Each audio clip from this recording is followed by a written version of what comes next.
Most of Muhammad's followers are not learned in the Quran and Hadiths to know that Allah, the pagan Arabian supreme rock god of the Kaaba, had in their traditions 3 daughters. Will you please explain to our listeners the facts? Most of the so-called believers are rarely, if ever, taught about the origins of the cult of Muhammad for the obvious reasons that these revelations would reflect very badly upon their beliefs. As far as the religious and political leaders of Muhammadan Islam are concerned, in their case, ignorance is bliss.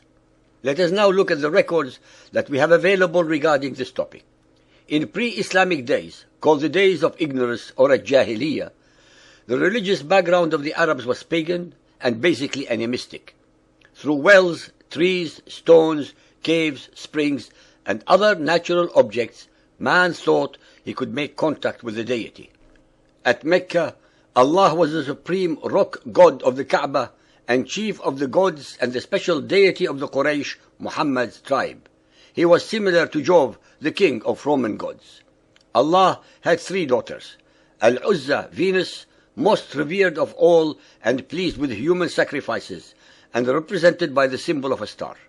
Al-Manat, the goddess of destiny, and Al-Lat, the goddess of vegetable life, and represented by the symbol of the crescent moon. They acted as intercessors between humans and their father, Allah. The Aus and Khazraj tribe of Medina were the most prominent worshippers of Manat. Even though their principal shrines lay north and east of Mecca, Al-Lat and Al-Uzza, Wal-Manat were all worshipped by the Quraysh of Mecca, who paid much reverence to Al-Lat and Al-Uzza, most of all to the latter. The Quraysh were the tribe to which Muhammad belonged, and Ibn al-Kalbi states that before Muhammad began to preach his own message, he himself once offered a white sheep to Al-Uzza as a member among her own worshippers. Al-Uzza was the youngest of the 3 daughters of the pre-Islamic Allah, and the patron goddess of Mecca. She is identified with Venus as the morning star, and her name means the mighty one.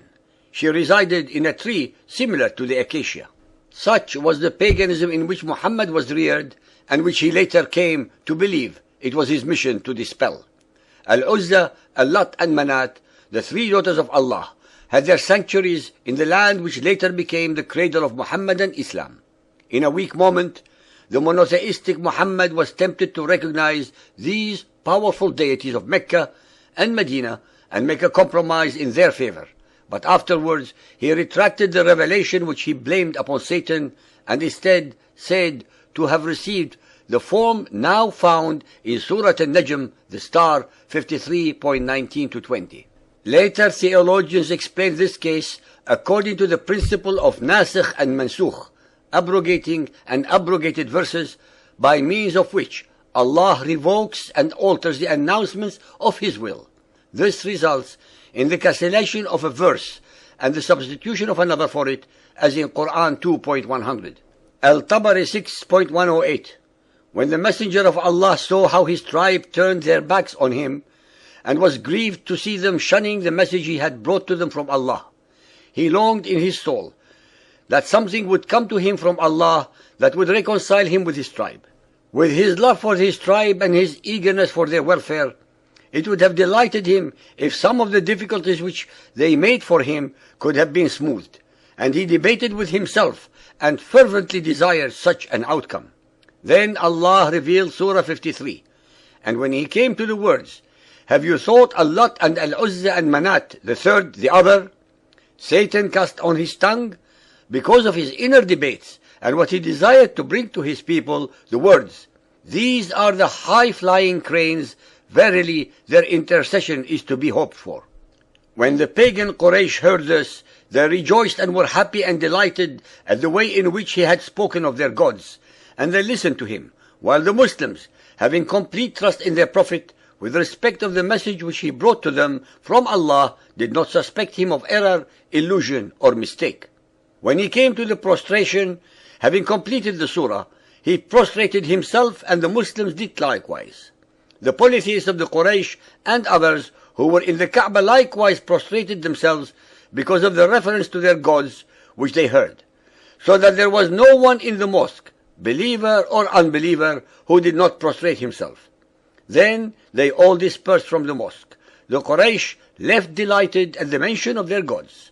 This is indubitably an authentic story, says it is impossible to imagine any Muhammadan Muslim inventing such a tale of the notorious satanic verses. What precisely are we to understand by exalted cranes? The Muhammadan authorities were as uncertain about the meaning of Gharaniq as we are. But what they did know was that this was the refrain that the pagan Quraysh used to chant as they circumambulated the Kaaba. Al-Lat, Al-Uzza and Manat, the third, the other. Indeed, these are the exalted Gharaniq. Let us hope for their intercession. It is unthinkable that the men of the later tradition, who regarded Muhammad in every respect as a perfect example for the faithful, would have deliberately invented a story so seriously compromising their prophet. We must therefore assume, as the historical kernel of the tradition, that Surah 53 once embodied a different wording, implying acceptance of the pagan conception of the gods, an implication which Muhammad subsequently felt to be incompatible with belief in the one Allah. The renowned Muhammadan expositor Al-Suyuti, in his Asbab al-Nuzul, page 184, states, Muhammad was in Mecca. He read the chapter of the star.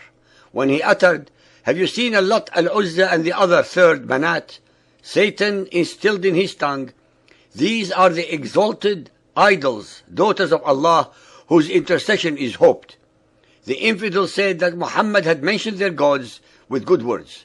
Then, when he prostrated, they prostrated too.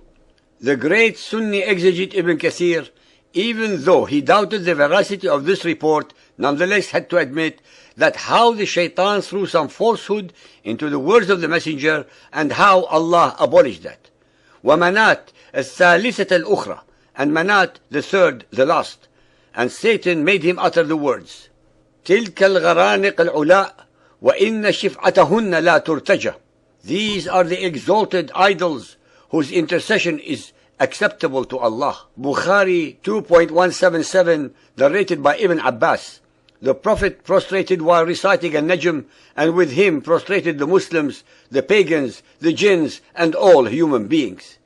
Dear listeners, the hadith asserts that all of humanity, as well as all demons, were witnesses to this event. Many traditionists have recorded it with reference to the chains of narrators. Among them more commonly known are Al-Tabari, Ibn Abi Hatim, Ibn al-Munzir, Ibn Mardoya, Ibn Ishaq, Musa ibn Uqba, and Abu Ma'shar.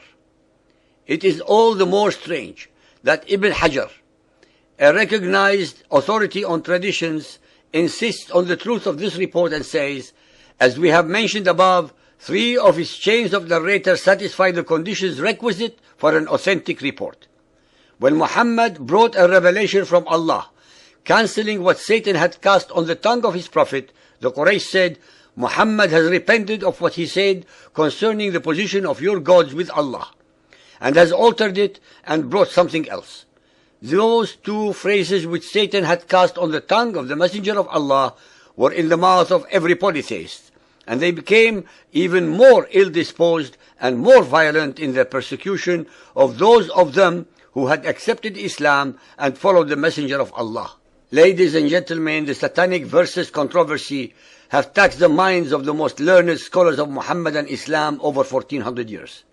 The Arabic records can never be ignored or denied, no matter how much contorted logic and explanations are made by the Muhammadan exegetes in their attempts to exonerate Muhammad's kufr, that is his blasphemy, by associating the daughters of Allah with Allah.